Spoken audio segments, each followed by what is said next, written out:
পঞ্চম অধ্যায় করব, ঠিক আছে। পঞ্চম অধ্যায়ে আমাদের যে বিষয়গুলো কভার করব, এক হচ্ছে ফ্লো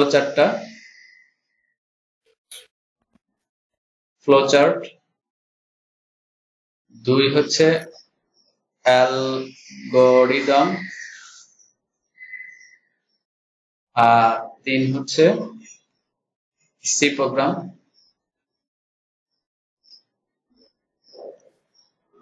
আর এর বাইরে আমরা যেটা করব আমাদের কিছুটা আছে তথ্য ভিত্তিক আলোচনা থাকবে। হ্যাঁ, তথ্য ভিত্তিক আলোচনা মোটামুটি এই চারটা অংশ আমরা নিয়ে কাজ করব। তো এই তথ্য ভিত্তিক আলোচনা তোমার এখান থেকে ফ্লো চার্টের মধ্যে থাকবে, অ্যালগরিদম থেকে থাকবে এবং সি প্রোগ্রাম থেকেও থাকবে। অর্থাৎ এই তথ্য ভিত্তিক আলোচনা আমরা এই তিনটা অংশের মধ্যেই পাবো। তো এখন আমি ফ্লো চার্ট কি এইগুলো মনে হয় তোমাকে এর আগেও আমরা বলে দিয়েছিলাম যে ফ্লো চার্টটা কি। এটা কি মনে আছে? ফ্লো চার্টটা কি মনে নাই, তবে একটু দেখলে এটা মনে পড়ে যাবে, তাই না? এখন তো দেখতে পাচ্ছ, তাই না? জি স্যার। তাহলে এখানে ফ্লো চার্টের বাংলাটা হচ্ছে প্রবাহ চিত্র। আমরা আচ্ছা, বিভিন্ন ধরনের সমস্যা সমাধানের জন্য একটা সমস্যা থাকবে, সেই সমস্যা সমাধানের জন্য বিভিন্ন ধাপকে চিত্রের মাধ্যমে যখন উপস্থাপনা করব, আর এই উপস্থাপন প্রক্রিয়াটা যে সমস্ত চিত্রের মাধ্যম দিয়ে করা হয় সেটাকেই বলা হচ্ছে প্রবাহ চিত্র। প্রথমত আমরা আমাদের কাছে যদি ধরো এমন একটা প্রশ্ন থাকলো যে দুইটা সংখ্যা যোগ করতে হবে, তাই না? একটা এক্সাম্পল স্বরূপ আমি বলছি যে দুইটা সংখ্যা যোগ করতে হবে, দুইটা সংখ্যার যোগফল নির্ণয় করতে হবে। তাহলে এই যে একটা সমস্যা, এই সমস্যার সমাধান করার জন্য আমরা আমাদের সামনে কতগুলো স্টেপ, কতগুলো ধাপ, সেই ধাপগুলো আমরা আলাদা আলাদা ভাবে প্রকাশ করার জন্য যে বিভিন্ন ধরনের চিত্র ব্যবহার করব, এই চিত্রের মাধ্যম দিয়ে পুরো প্রক্রিয়াটা প্রকাশ করাকে প্রবাহ চিত্র বা ফ্লোচার্ট বলে। সমস্যার সমাধানের বিভিন্ন ধাপকে চিত্রের মাধ্যমে উপস্থাপন করার প্রক্রিয়াই হলো ফ্লোচার্ট। তাহলে ফ্লোচার্টের সংজ্ঞাটা তুমি একটু মনে রাখার চেষ্টা করবা। আর এই ফ্লোচার্টটা তাহলে কত প্রকার সেটা যদি আমরা জানি, ফ্লোচার্ট হচ্ছে দুই প্রকার। প্রবাহ চিত্র বা ফ্লোচার্ট হচ্ছে দুই প্রকার, একটা হচ্ছে সিস্টেম ফ্লোচার্ট আর একটা হচ্ছে প্রোগ্রাম ফ্লোচার্ট। খুব সুন্দর করে কথাগুলো মনে রাখার চেষ্টা করবা। যে প্রবাহ তুমি লিখবা না, তুমি শোনো, তারপরে তুমি আমি তোমাকে এটা রেকর্ড করে তোমাকে পাঠিয়ে দেব, ঠিক আছে? তুমি আবার বসে দেখতে পারবা। তো প্রথম হচ্ছে প্রবাহ চিত্রটা কি? প্রবাহ চিত্র সমাধানের বিভিন্ন ধাপকে চিত্রের মাধ্যমে উপস্থাপন করার প্রক্রিয়াকে ফ্লোচার্ট বলে।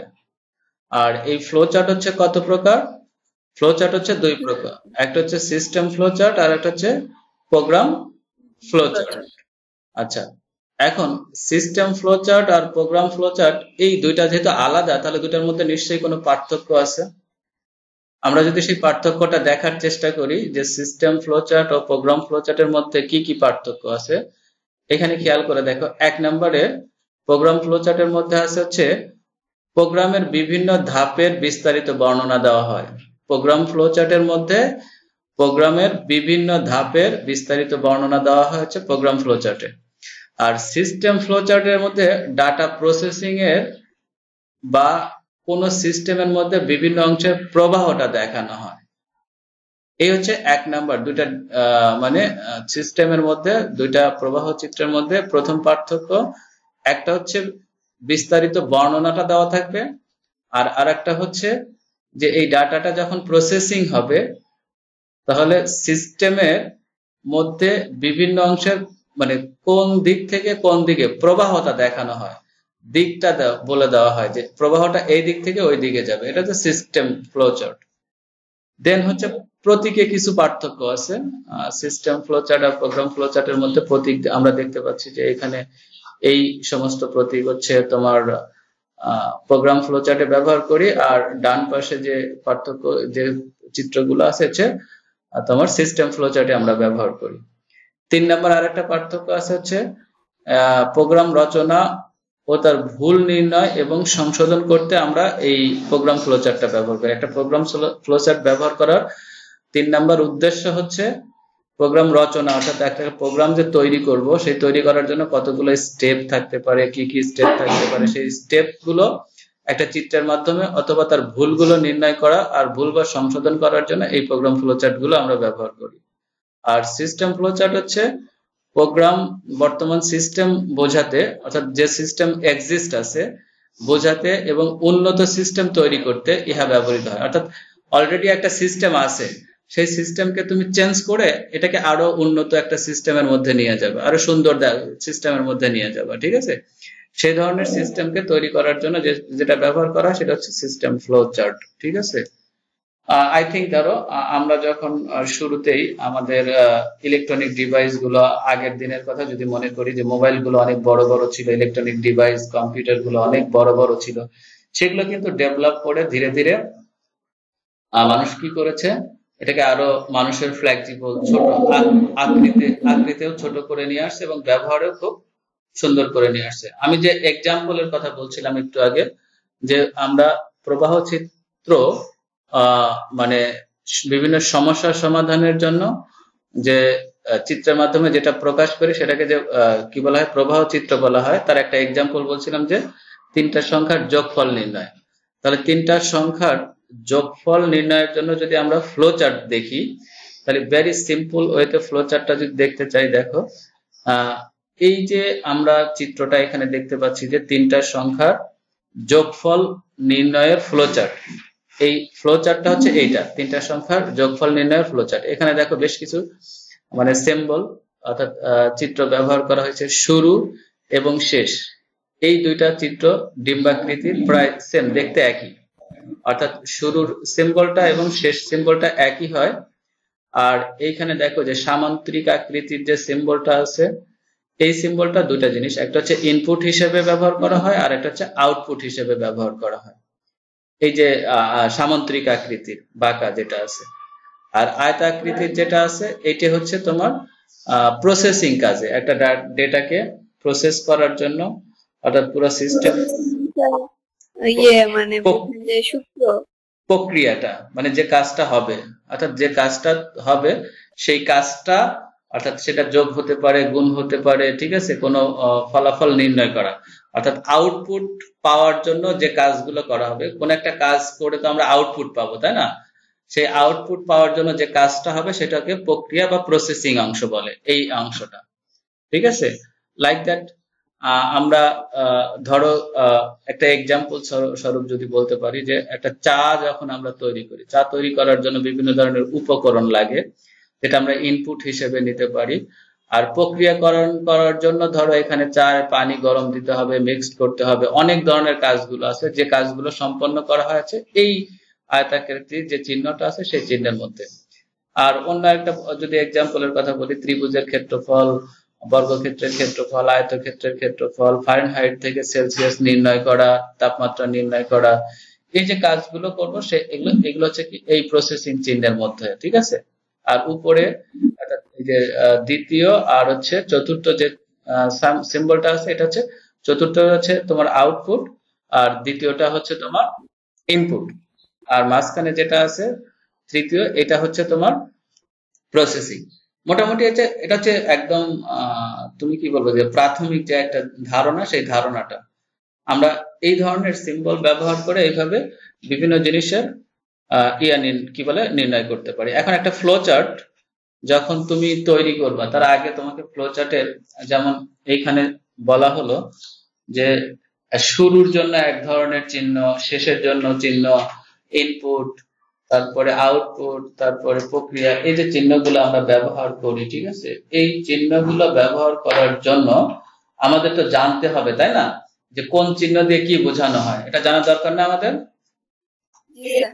আচ্ছা, তাহলে আমরা দেখে নেই যে এখানে বিভিন্ন ধরনের সিম্বল গুলো কি কি। দেখো, একটা তোমার প্রোগ্রাম ফ্লো চার্টের মধ্যে যে চিহ্নগুলো আছে, এই যে ডিম্বাকৃতির বা যে টার্মিনাল বা ডিস্ক, এই যে এইটাকে তোমার বামে যে চিহ্নটা আছে এটাকে টার্মিনাল, আর পরে যে অর দিয়ে যেটা লেখা আছে ডিম্বাকৃতির, এটা যে শুরু এবং শেষ নির্দেশ করে। তোমার বইতেও তুমি দেখতে পাবা এই চিহ্নগুলো আছে, ঠিক আছে।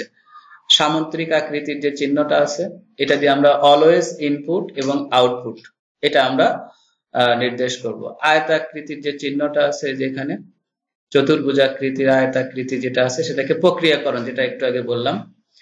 আর এই যে হীরক আকৃতির যে চিহ্নটা এটা হচ্ছে শর্ত। আমরা যখন যে দুটি সংখ্যার মধ্যে বড় বা তিনটি সংখ্যার মধ্যে বড় কোন একটা শর্ত যখন উল্লেখ করব তখন এই যে হীরক আকৃতির যে চিহ্নটা এটা আমরা ব্যবহার করব। এটা হচ্ছে তোমার এই যে গোল, যেটা বৃত্তের মতো একদিক শাখা যখন একটি বিন্দুতে মিলিত হয় তখন ওই প্রতীক ব্যবহার করা, অর্থাৎ কানেক্ট করার জন্য আমরা এই চিহ্নটা ব্যবহার করব। তীর চিহ্ন আমরা ব্যবহার করব বিভিন্ন দিকে। এখানে দেখো বিভিন্ন দিকে, উপরের দিকে, নিচের দিকে, ডান দিকে, বাম দিকে যে তীর চিহ্ন দেওয়া আছে প্রবাহের দিক নির্দেশ করতেছে। এটা দিয়ে মানে কোন দিকে প্রক্রিয়াটা সম্পন্ন হবে সেটাকে এই চিহ্ন দ্বারা আমরা নির্ণয় করতে পারি। এখন প্রোগ্রাম ফ্লোচার্ট তৈরি করার জন্য তো কিছু রুলস থাকা দরকার, তাই না?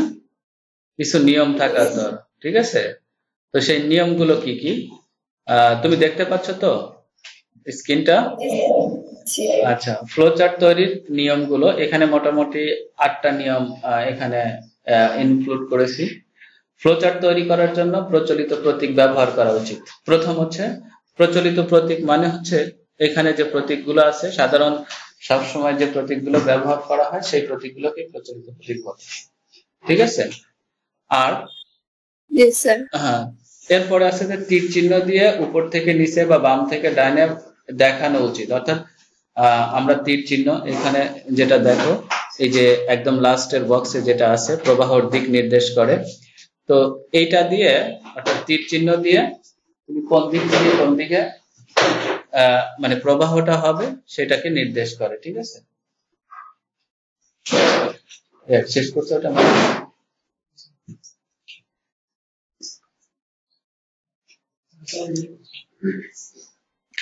আর 3 নাম্বারটা হচ্ছে কি, ফ্লোচার্ট তৈরি করার সময় সংযোগ চিহ্ন যত কম হয় ততই ভালো, ঠিক আছে। আমরা সংযোগ চিহ্নগুলো খুব কম ব্যবহার করার চেষ্টা করব সহজে প্রকাশ করার জন্য। ফ্লোচার্ট সহজে বোধগম্য হওয়া উচিত, মানে একটা ফ্লোচার্ট দেখে মানুষ যাতে বুঝতে পারে যে এখানে কি করতে হয়েছে। যেমন ধরো আমরা যদি এই ফ্লোচার্টটার দিকে তাকিয়ে দেখি যে শুরু 3টা মান দেওয়া আছে ABC, যোগ করছে A+B+C, সাম যোগফল বের করছে এবং শেষ। এই যে চিহ্ন, এই যে প্রবাহ চিত্রটা, এটা দেখে মানুষ কিন্তু খুব সহজেই মানে অনুমান করতে পারে যে এখানে কি ঘটনা ঘটছে বা কি নির্ণয় করছে।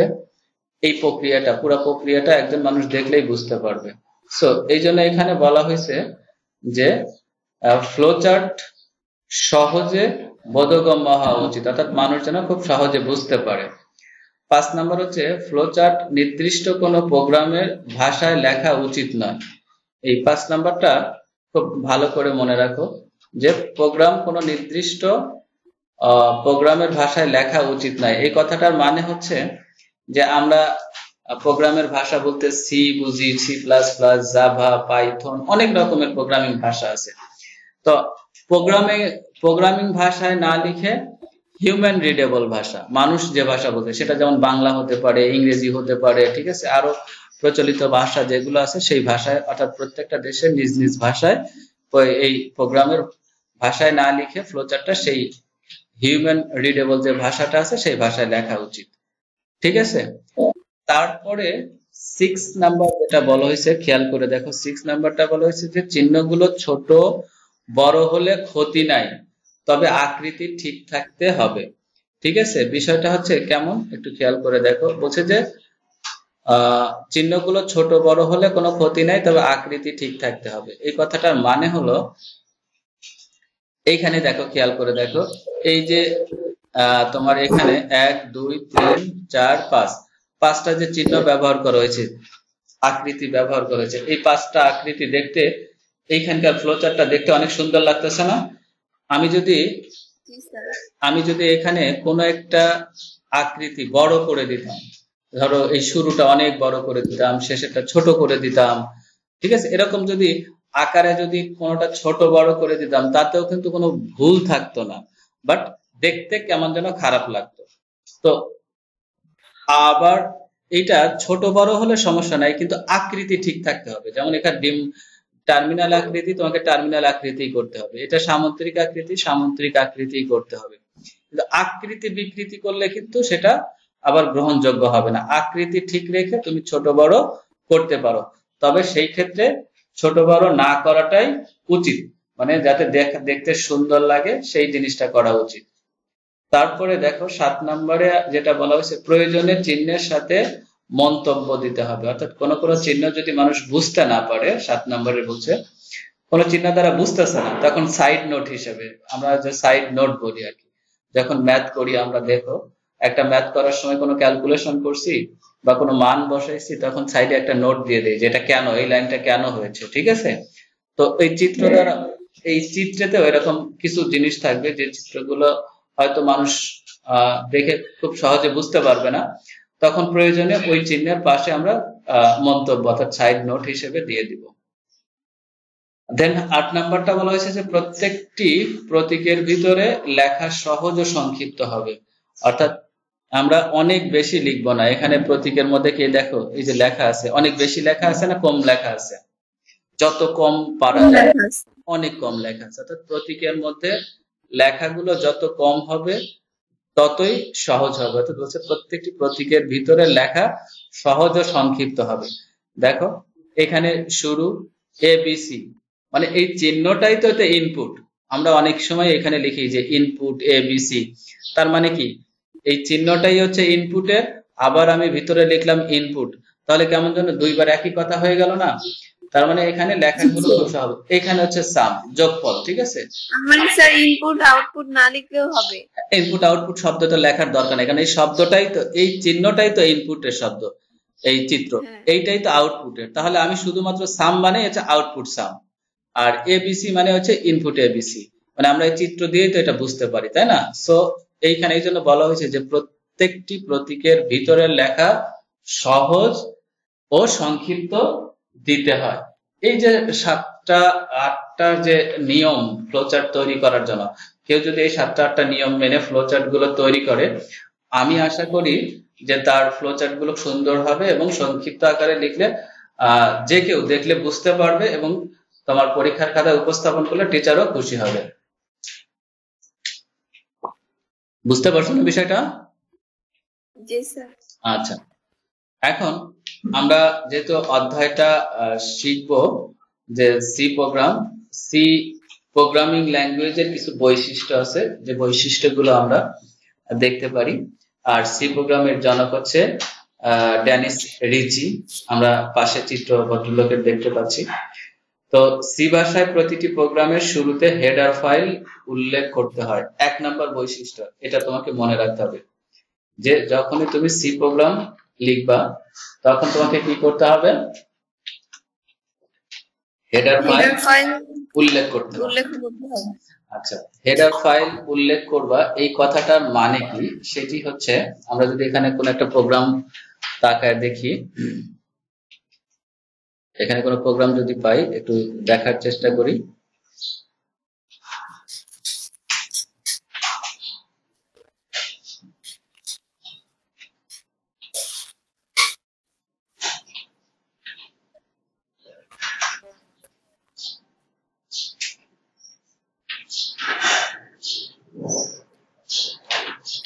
ধরো এই যে এইখানে একটা মানে প্রোগ্রাম লেখা আছে, এই যে ইনক্লুড stdio.h, ঠিক আছে? আমরা এই যে এখানে ইনক্লুড করে নিচ্ছি, কাকে ইনক্লুড করে নিচ্ছি?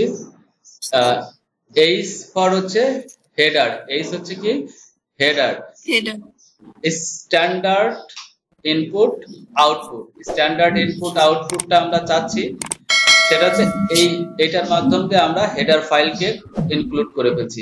এখানে একাধিক হেডার ফাইল আমরা ইনক্লুড করতে পারি, ঠিক আছে, এটা দিয়ে হেডার ফাইল ইনক্লুড করা বোঝাচ্ছে। আচ্ছা, দেন হচ্ছে তুমি খেয়াল করে দেখো যে 2 নম্বরে বলছে যে হেডার ফাইলের পর মেইন ফাংশন লিখতে হয়। হেডার ফাইলের পরে আমরা যেটা লিখবো সেটি হচ্ছে যখনই আমরা সি প্রোগ্রাম করব তখনই আমাদেরকে এই বিষয়গুলো খুব ভালো করে মনে রাখতে হবে। দেখো যে হেডার ফাইলের পরে আমাদেরকে এই যে মেইন ফাংশনটা, এটা কি এখানে মেইন ফাংশন লিখবো। কখন আমরা লিখবো? হেডার ফাইলের পরে এই বিষয়টা আমরা লিখবো।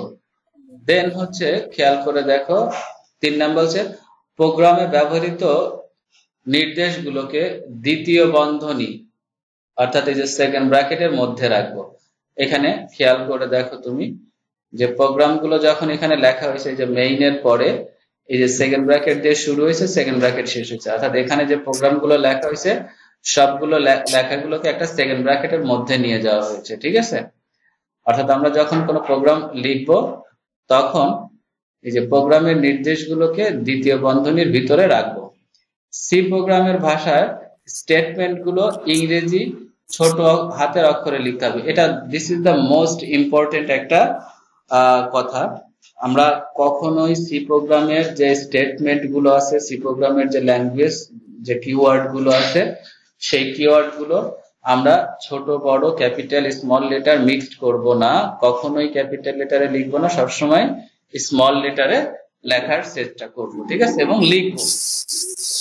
আর সি প্রোগ্রামের ভাষা মেশিন নির্ভর নয়, এটা আমরা মনে রাখবো, কারণ এটা হচ্ছে মধ্যম স্তরের ভাষা।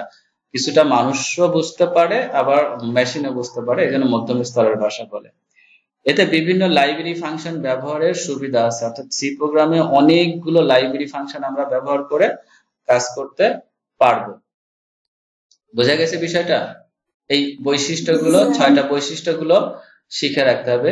সি প্রোগ্রামিং এর কোড একটা সিম্পল, এই যে এখানে উদাহরণ যেটা দেখতেছে একটা স্যাম্পল এখানে আমরা লিখতে পারি, সিম্পল কোড যেটা যে একটু আগে বললাম যে এখানে ইনপুট করে নেওয়া হয়েছে হেডার ফাইল দুইটা, দেখো 1 আর 2 দুটো হেডার ফাইলকে এখানে ইনক্লুড করে নেওয়া হয়েছে। তারপরে মেইন ফাংশন, আমরা একটু আগে যে আলোচনাটা করলাম সেই আলোচনার মধ্যে যদি দেখি যে হেডার ফাইল প্রথম স্টেপটা হচ্ছে হেডার ফাইল, তারপরে মেইন ফাংশন, তারপরে যে কাজগুলো করব সেই কাজগুলো করব যে সেকেন্ড ব্র্যাকেটের মধ্যে।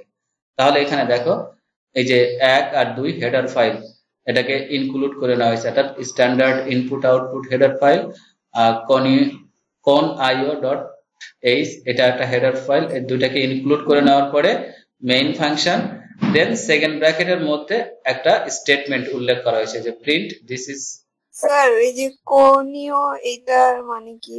আচ্ছা, কনসোল ইনপুট আউটপুট, ঠিক আছে, কনসোল ইনপুট আউটপুট। আমরা যে কালো স্ক্রিনে যে আউটপুটটা দেখি না, আমরা যখন আউটপুট বের করব, দেখছি তো মনে হয় এর আগে, তাই না? এর আগে দেখছি না, যখন আমরা আউটপুট সি প্রোগ্রাম লিখি, লেখার পরে আউটপুটটা বের করি তখন কালো একটা স্ক্রিনে আউটপুট গুলো দেখায়, সেটা না। দেন হচ্ছে এই যে দেখো এখানে যে লেখাগুলো আছে একদম হ্যাশ থেকে শুরু করে এই পর্যন্ত, হ্যাঁ, এই যে কালো কালিতে যতটুকু লেখা আছে এখানে দেখো তো প্রত্যেকটা জিনিস কি ইংরেজি ছোট হাতের অক্ষরে লেখা আছে না, স্মল লেটারে। এই যে এখানে যেটা বলা হয়েছে 4 নম্বরে সি প্রোগ্রামের ভাষায় স্টেটমেন্ট গুলো ইংরেজি ছোট হাতের অক্ষরে লিখতে হয়। তো এখানে খেয়াল করে দেখো যে প্রত্যেকটা জিনিস ইংরেজি ছোট হাতের অক্ষরে লেখা আছে, এবং তোমার 3 নম্বরে এখানে যেটা লেখা আছে প্রোগ্রামের নির্দেশগুলোকে দ্বিতীয় বন্ধনী অর্থাৎ সেকেন্ড ব্র্যাকেটের মধ্যে লিখতে হয়, যেটা আমরা এখানে দেখো যে মেইনের পরে সেকেন্ড ব্র্যাকেট দিয়ে সেকেন্ড ব্র্যাকেটের মধ্যে সবগুলো জিনিস লিখেছি। আর এখানে ডাবল কোটেশনের ভিতরে যে জিনিসটা লেখা আছে this is my first program, এটা তুমি এই দিসটা বড় হাতের অক্ষর দিতে পারতা, দিসের টিটা বড় হাতের অক্ষর দিতে পারতা, বাকিগুলো ছোট। এগুলো হচ্ছে সি প্রোগ্রামের আউটপুট, মানে ইয়েগুলো স্ট্রিং গুলো। মনে হয় এই কথাগুলো তুমি বুঝতে পারছো, তাই না?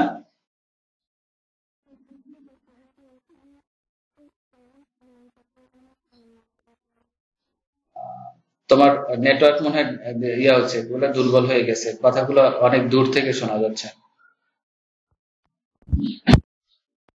মানে হচ্ছে এখানে স্ক্যানএফ নাই, তারপর হ্যাঁ, আচ্ছা, এইগুলো হচ্ছে এটা এই চিহ্ন, এই কথাগুলো পরে আমি বলছি, যে ইনপুট, ইন্ট, স্ক্যানএফ, ঠিক আছে, আহ, তারপরে প্রিন্টএফ, এইগুলো মানে কোনটার কি কাজ এটা আমরা আলোচনা করতেছি আর একটু পরে, ঠিক আছে? আচ্ছা। আচ্ছা, এখানে অনেকগুলো প্রোগ্রাম আছে। অনেকগুলো প্রোগ্রামের মধ্যে আমরা যদি এখন একটু দেখার চেষ্টা করি যে কিছু থিওরিটিক্যাল জিনিস, আরো কিছু থিওরিটিক্যাল জিনিস আছে, এই থিওরিটিক্যাল জিনিসগুলো একটু দেখার চেষ্টা করি।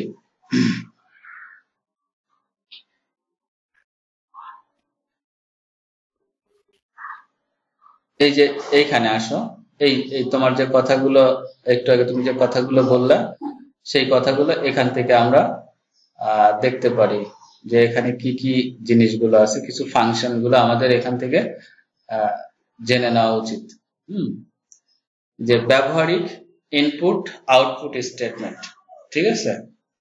সি প্রোগ্রামের ইনপুট এবং আউটপুট স্টেটমেন্টের জন্য প্রোগ্রামের মাধ্যমে কম্পিউটারকে কোনো তথ্য দেওয়ার জন্য ডেটা সরবরাহ করতে হয়। সি প্রোগ্রামের 3টি পদ্ধতিতে ইনপুট দেওয়ার ব্যবস্থা আছে। নাম্বার 1 হচ্ছে অ্যাসাইনমেন্ট স্টেটমেন্ট, 2 হচ্ছে এক বা একাধিক বর্ণ পড়া, গেট, হ্যাঁ, এখানে গেট সিএইচআর, ঠিক আছে, কমান্ড, বা গেট জার বা গেট কার্ড, যেটাই বলুক না কেন, কমান্ড বা গেটস কমান্ড। আর একটা হচ্ছে ফরম্যাট ইনপুট, স্ক্যানএফ কমান্ড। এইখানে খেয়াল করে দেখো, এই স্টেটমেন্টের মধ্যে এই জায়গায় যে কথাটুকু বলা আছে, শুধু এই লাইনটার দিকে তুমি একটু খেয়াল করো, তাহলে তোমাকে তো ক্লিয়ার হয়ে যাবে বিষয়টা। এই যে এখান থেকে এই এতটুকু, ঠিক আছে, এতটুকু তুমি খেয়াল করে দেখো। আমি যে ইয়ে করলাম, কি বলে, মার্ক করলাম এটুকু, যে সি প্রোগ্রামে 3টি পদ্ধতিতে ইনপুট দেওয়ার ব্যবস্থা আছে। ইনপুট অর্থাৎ আমরা কিবোর্ড থেকে বাইরে থেকে যে ইনপুটটা দিব সেটি হচ্ছে 3টা পদ্ধতিতে দিতে হয়। নাম্বার 1 হচ্ছে অ্যাসাইনমেন্ট স্টেটমেন্ট বা গেটস জার বা গেটস, আর হচ্ছে ফরম্যাটেড ইনপুট। আমরা মোস্ট অফ দ্য এতটুকু ব্যবহার করছি, তাই না? স্ক্যানএফ তোমরা তো এতটুকুই জানছো, তাই না, এর আগে? জি স্যার। আচ্ছা, এখন এখানে বিস্তারিত বলছি তোমাকে, এই জন্য বলছি যে তোমাকে এখন যেহেতু তুমি প্রফেশনালি শিখতে চাচ্ছ, ঠিক আছে, তো তোমাকে একটু মানে বিস্তারিত জানতে হবে। এখান থেকে একটু জানার যদি চেষ্টা করো, দেখো এখানে অ্যাসাইনমেন্ট স্টেটমেন্ট, ডেটার মান পরিবর্তন না হলে সরাসরি একটি চলকের মাধ্যমে কোনো ডেটাকে প্রকাশ করা যায়। এটা হচ্ছে অ্যাসাইনমেন্ট স্টেটমেন্টের একটা ভাষা, আমি উদাহরণ দিয়ে তোমাকে দেখাবো। সেটি হচ্ছে যে ডেটার মান, হ্যাঁ, পরিবর্তন না হলে, যদি কোনো ডেটার মান পরিবর্তন না হয়, তাহলে সরাসরি একটি চলকের মাধ্যমে কোনো ডেটাকে প্রকাশ করা যায়। যেমন এ হচ্ছে কত, 25, বি ইকুয়াল টু কত, 5। এখানে এ হচ্ছে চলক, এটা কি চলক।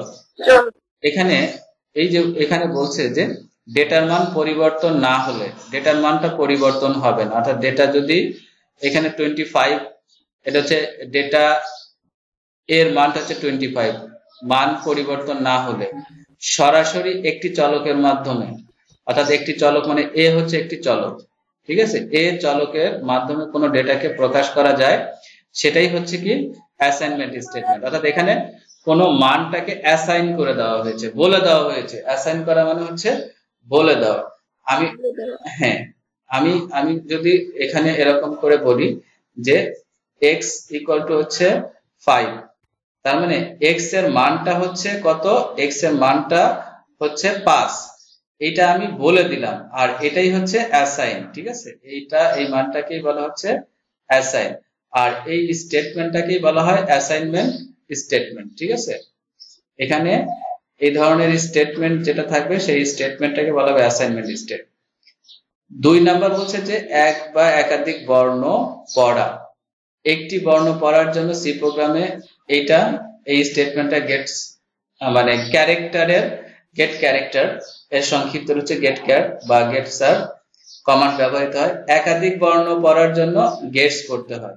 বর্ণ মানে তো আমরা বুঝি যে এ বি সি ডি বা 1 2 3, ঠিক আছে, স্বরীয় স্বরিয়া ক খ অ আ যেগুলো আছে এই বিষয়গুলো আমরা এই 2 নম্বর স্টেটমেন্ট হচ্ছে একটা বর্ণ অর্থাৎ সিঙ্গেল বর্ণ যদি আমরা রিড করতে চাই তাহলে সিঙ্গেল বর্ণ রিড করার জন্য আমরা এই গেট কেয়ার বা গেটস, যদি একাধিক বর্ণ পড়তে চাই তাহলে এটা আমাদের ব্যবহার করতে হবে। আর যে সমস্ত ফাংশন ব্যবহার করে একটি ক্যারেক্টার ইনপুট দেওয়া যায় সেই বিষয়গুলো যদি এইখানে দেখো একটা টেবিলের মাধ্যমে বলে দিছে, টেবিলটার দিকে খেয়াল করে দেখো। এটা হচ্ছে ফাংশন, আমরা ফাংশন কি পরে শিখবো। এটা হচ্ছে বিল্ট ইন একটা ফাংশন স্ক্যানএফ। স্ক্যানএফটাকে মানে ইনপুট হিসেবে কোনো মান গ্রহণ করার জন্য স্ক্যানএফ ব্যবহার করি।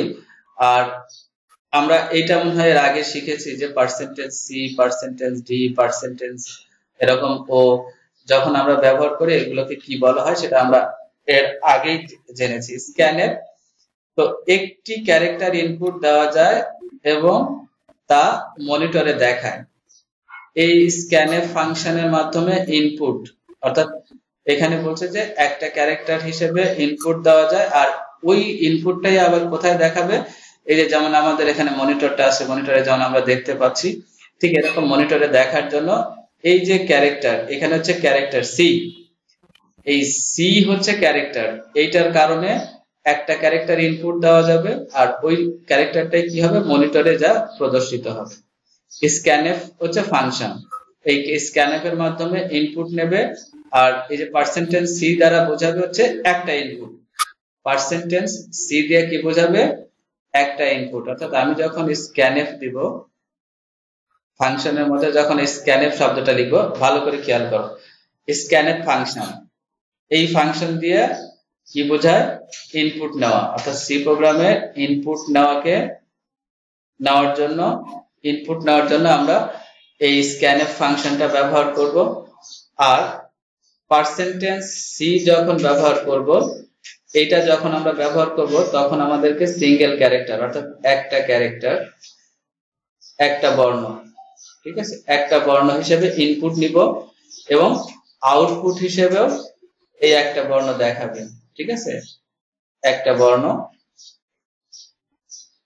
দেখাবে অর্থাৎ অনলি একটা বর্ণ, সেটা হতে পারে এ অথবা বি, যে কোনো একটা বর্ণ অর্থাৎ স্ক্রিনে মনিটরে প্রদর্শন করবে এবং তোমার কিবোর্ড থেকে একটা ফাংশন নেবে এটা। তারপরে দেখো গেট সিএইচ বা সি গেটস, এটি একটি ক্যারেক্টার ইনপুট দেওয়া যায় কিন্তু তা মনিটরে দেখায় না, অর্থাৎ যদি গেট সিএইচটা লিখি তাহলে এটা ইনপুট দেওয়া যাবে কিন্তু বাট সেটা মনিটরে প্রদর্শন করবে না। তারপরে গেট সিএইচই, একটি ক্যারেক্টার ইনপুট দেওয়া যায় এবং তা মনিটরে দেখায়।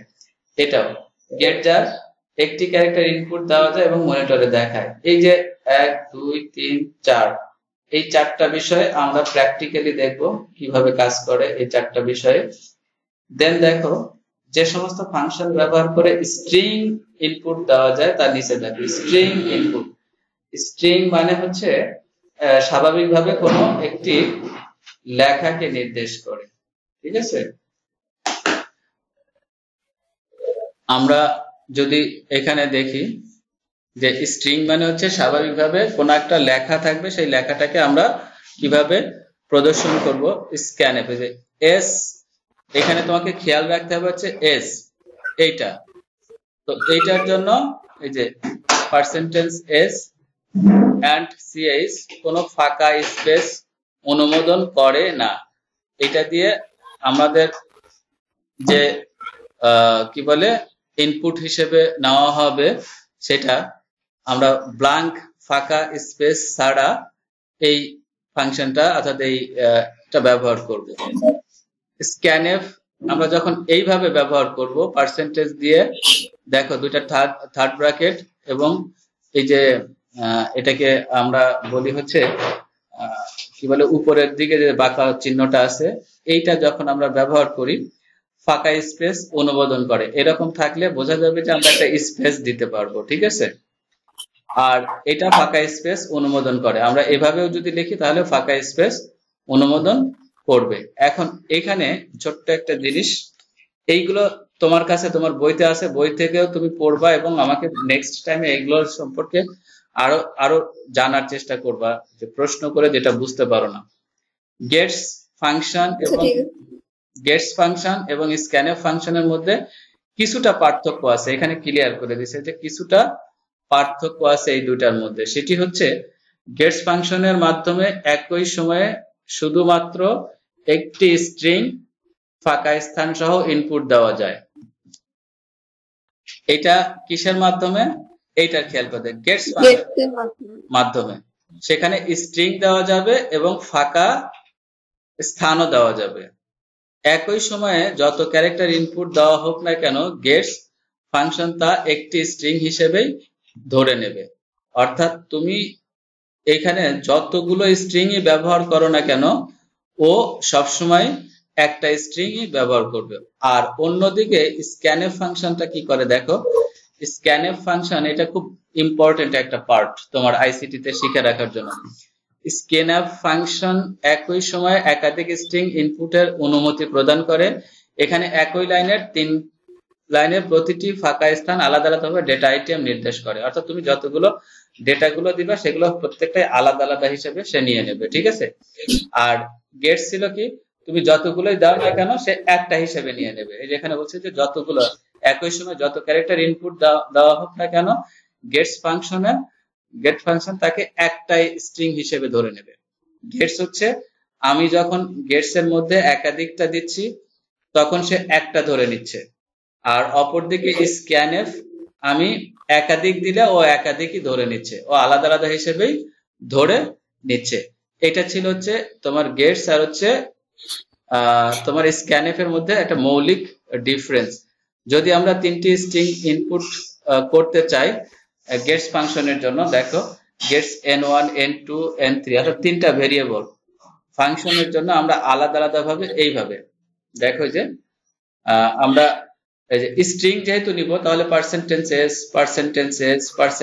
%s আর এইখানে যে ডেটাগুলো নিচ্ছি সেই ডেটাগুলোর জন্য এটা যে এইখানে এই যে ভেরিয়েবল n1 n2 n3 এইভাবে আমরা নিচ্ছি। একটা উদাহরণ তুমি যদি দেখো, সেটি হচ্ছে যদি এবারে মাই কলেজ ঢাকা ইনপুট দেওয়া হয় তাহলে গেটস ফাংশনের জন্য n1 এর ইনপুট মান ধরবে, n1 এর ইনপুট মান ধরবে মাই কলেজ ঢাকা, এবং n2 এবং n3 আলাদা মান ইনপুট দিতে হয়, কিন্তু স্ক্যানএফ ফাংশনের জন্য n1 এর মান ধরবে মাই এবং n2 এর মান ধরবে কলেজ। এই সমস্যা দূর করার জন্য আমরা এই যে বললাম না যে ফাঁকা স্থান সহ যেটা নেবে সেটি হচ্ছে এইটা, তখন আমরা এই ফাংশনটা ব্যবহার করব। এটা যদি আমরা প্র্যাকটিক্যালে যাই তাহলে সেটা আরো ক্লিয়ার হবে।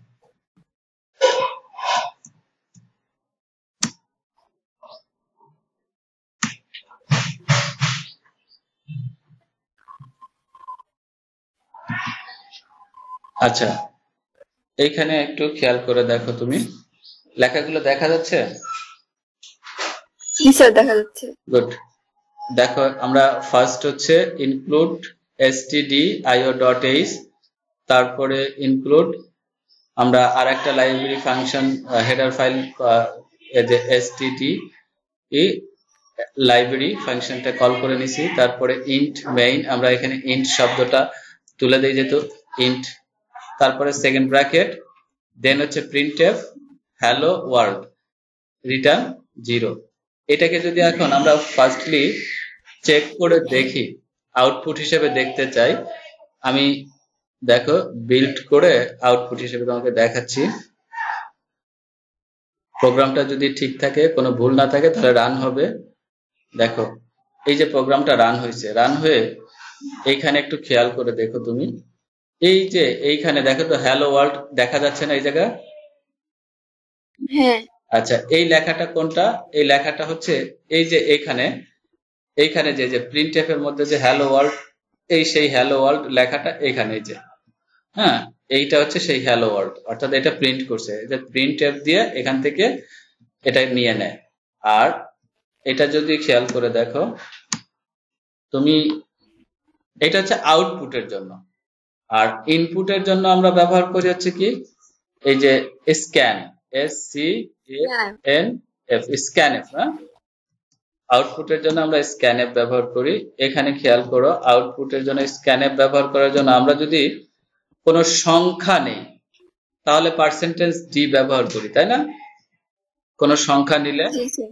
এখানে যদি সেই সংখ্যাটাকে আগে আমরা যদি এগুলো আলোচনা করে নিই আজকে, যে এ একটা ভেরিয়েবল নিলাম, এখন এই এ ভেরিয়েবলটাকে যদি আমরা এখান থেকে ইনপুট হিসেবে নিতে চাই তাহলে এন্ড এ, আর এই এটাকে যদি এখন আউটপুটে দেখতে চাই তাহলে আমাদেরকে প্রিন্ট লিখতে হবে, প্রিন্টএফ %d কমা দিয়ে লিখতে হবে হচ্ছে এ। তাহলে দেখো এইটুকু যদি আমরা লিখি তাহলে আমাদের আউটপুট, অর্থাৎ এখানে যে মানটা দিব সেই মানটাই আউটপুট হিসেবে বের হবে। এই খেয়াল করে দেখো, এখানে কি টোটাল এখন ফাঁকা আছে না? জি স্যার। কিছু দেখা যাচ্ছে। তুমি এখন তোমার ইচ্ছা মতো যা লিখবা, ধরো আমি 15 যদি লিখি, দেখো এখানে আমি লিখছি কত, 15। এন্টার দিলে দেখো যে নিচে আবার 15 আসছে, ঠিক আছে? আমি উপরে লিখছি, নিচে আবার 15 আসছে। এখানে যদি আমি ক্লিয়ার করি তোমাকে, এখানে যদি লিখি যে এইভাবে লিখি, দিস ইজ এ, আমি এই শব্দটা লিখলাম, দেখো দিস ইজ এ। তাহলে আমি যখন দিস ইজ এ লিখলাম তখন তুমি খেয়াল করে দেখো যে এখানে দিস ইজ এর পরে ওই সংখ্যাটা আসবে।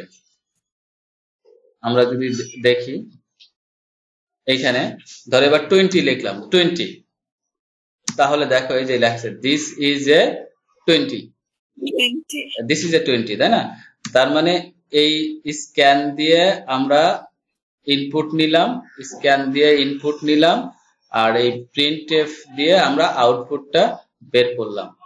এখানে আমি এখন এ হচ্ছে চলক বা ভেরিয়েবল, এর মানটা যাই দিব না কেন আউটপুট হিসেবে এটা বের হবে, ঠিক আছে? অর্থাৎ এখন ইচ্ছা করলেই তুমি এখানে একটা প্রসেসিং চালাইতে পারো, সেটি হচ্ছে আর একটা সংখ্যা তুমি যদি কমা দিয়ে লেখো যে বি, আর একটা সংখ্যা লিখলা, তাহলে এখানে %d আর একটা হবে, %d আর একটা, আর এখানে কমা দিয়ে আমরা লিখে দিব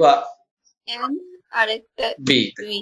আচ্ছা, আর যেহেতু আমরা বলছি যে প্রসেসিং করব, তাহলে যোগ করব, যোগের জন্য আমরা এস লিখলাম, তাহলে এখানে এস সমান হচ্ছে এ প্লাস বি, আমরা যোগ করে দিয়ে যদি এই যোগফলটা এখন বের করতে চাই তাহলে এইখানে এসটা লিখতে হবে, আর আমরা এইখানে এতগুলো না লিখে লিখবো হচ্ছে সাম। আমরা যদি এখানে এটা কেটে দেই, খেয়াল করে দেখো, দিস ইজ এ কেটে দিয়ে আমরা লিখলাম হচ্ছে SUM, সাম ইকুয়াল হচ্ছে কত সেটা যদি দেখতে চাই আমরা খেয়াল করে দেখো। Sir some equals to %d কেন লিখছেন? ওই ডি মানে হচ্ছে যে ডেসিমাল, মানে সংখ্যাটা বের হবে। এই যে এস, এই এস এর মানটা কি হিসেবে বের হবে সেটা এখানে ডি দেওয়া হয়েছে, ঠিক আছে? এখন ধরো তুমি দুইটা সংখ্যা, একটা সংখ্যা 12 লিখলা, তাই না? আর একটা সংখ্যা 8, এই দুইটা সংখ্যা 8 আর হচ্ছে 12। আচ্ছা, এই দুটো যোগ করলে কত হবে?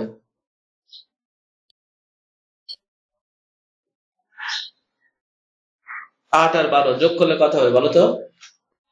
স্যার 20। দেখো তো সাম ইকুয়াল টু 20 বের হয়েছে না? হ্যাঁ, গুড। এরকম তুমি এখন যে কোনো দুইটা সংখ্যা, একটা ক্যালকুলেটর তৈরি করতে পারছো, ধরো 150 যোগ 250, ঠিক আছে, যোগ করলাম, তাহলে এটা কত হয়ে যাবে? 400। দেখো, সাম ইকুয়াল টু 400। অর্থাৎ তুমি এখানে এখন যে কোনো দুইটা সংখ্যা খুব সহজেই যোগ করতে পারবা। এখন মানে মেইন কথা যেটা আমরা আরো বিস্তারিত এটা সম্পর্কে জানবো, সেটি হচ্ছে যে সি প্রোগ্রাম লিখতে হলে তোমাকে যেটা করতে হবে, ফার্স্ট হচ্ছে ইনক্লুড, হ্যাশ ইনক্লুড, এইটা ম্যান্ডেটরি। লিখে তুমি যে লাইব্রেরি ফাংশনটা তোমার দরকার সেটা কল করে নিবা। সেই কল করে নেওয়ার জন্য লেস দেন, গ্রেটার দেন, এই দুইটা সাইনের মাধ্যমে সেই লাইব্রেরি ফাংশনটাকে দিয়ে দিবা। যেমন স্ট্যান্ডার্ড ইনপুট আউটপুট, আর এখানে স্ট্যান্ডার্ড লাইব্রেরি যেটা, সেটাকে এই দুইটা হেডার ফাইলটাকে কল করে নেওয়া হয়েছে। এখানে আরো ফাইল দরকার পড়তে পারে, ঠিক আছে। আমাদের পর্যায়ক্রমে দেখবো, ম্যাথ লাইব্রেরি ফাংশন দরকার পড়তে পারে, কনসোল ফাংশন মানে লাইব্রেরি ফাংশন দরকার পড়তে পারে। তো এ ধরনের যতগুলো দরকার পড়বে হ্যাশ দিয়ে দিয়ে ইনক্লুড করে নিব। ইনক্লুডের পরে লেস দেন, গ্রেটার দেন সাইনের মাঝখানে আমরা লিখবো, এই একটা লিস্ট তোমাকে দিয়ে দিব। তারপরে মেইন শব্দটা লেখার পরে ফার্স্ট ব্র্যাকেট দিব, যেহেতু একটা ফাংশন। এটা খুব মনে রাখবা যে প্রত্যেকটা ফাংশন, যতগুলো ফাংশন তুমি লিখবা, ফাংশনের নাম লিখেই যখনই তুমি ফাংশন লিখবা, এই ফাংশন শব্দটা যখনই আসবে, খেয়াল করো যে যখনই কোনো ফাংশন লিখবা তখন ফাংশনের নামটা লিখবা, ঠিক আছে। যে কোনো ফাংশন লিখবা, সেই ফাংশনের নেম লিখে তোমাকে কি করতে হবে, এভাবে একটা ফার্স্ট ব্র্যাকেট দিতে হবে। This is a function. ধরো আমি লিখলাম হচ্ছে সাম, তো সাম দিয়ে, সাম যদি ফাংশন হয় এরকম দিবা। যদি হয় যে ধরো সাবট্রাকশন, ঠিক আছে, বা মাল্টিপ্লিকেশন, ঠিক আছে, এরকম যদি হয় যে সাবজেক্ট নামে একটা ফাংশন তৈরি করলাম। ফাংশন লেখার পরে এই দুইটা কার্লি, এই ব্র্যাকেট দুইটা দিতে হবে, ঠিক আছে। এই ব্র্যাকেট দুটো, ফাংশন মানেই হচ্ছে FUNCTI, ফাংশন যখনই লিখবো তখনই এই দুটা ব্র্যাকেটের মধ্যে আমরা লেখার চেষ্টা করব। মনে থাকবে, সেটা যে কোনো ফাংশন। ধরো যে এখানে আমি বলি printf, এই যে printf, এটা একটা ফাংশন। এই ফাংশনের পরে আমরা কিন্তু ফার্স্ট ব্র্যাকেটে যা লিখি ফার্স্ট ব্র্যাকেটের ভিতরে লিখি। scanf, এটাও একটা ফাংশন। এখানে অবশ্যই scanf এর পরে আমরা দেখো এই চিহ্নটা দিই। তাহলে এখানে মেইনও একটা ফাংশন, দ্যাটস ওয়াই মেইন দেখে আমরা এটা এরকম দিব, ঠিক আছে। স্যার মেইনের মধ্যে তো আমরা কিছু লিখি না। এটা লিখি না, এটা আমাদের লেখা যখন দরকার, আমাদের এখন প্রয়োজন হয় না, কিন্তু আমরা অনেক সময় মেইনের মধ্যেও আমাদের প্রয়োজন পড়বে, লেখার দরকার পড়বে, ঠিক আছে। যখন মেইনের মধ্যে লেখার দরকার পড়বে তখন আমরা মেইনের মধ্যে লিখবো। তো যেহেতু আমরা ছোট ছোট প্রোগ্রাম লিখি, এখন প্রোগ্রামের আকৃতি আমাদের ছোট, এই জন্য মেইনের মধ্যে আমাদের কোনো কিছু লেখার দরকার পড়ে না। এখন আমাদের এই দুইটা বেশি ব্যবহার করি, printf আর scanf ব্যবহার করি। এই printf আর scanf এর মধ্যে আমরা বিষয়গুলো ইনক্লুড করি বা লিখি।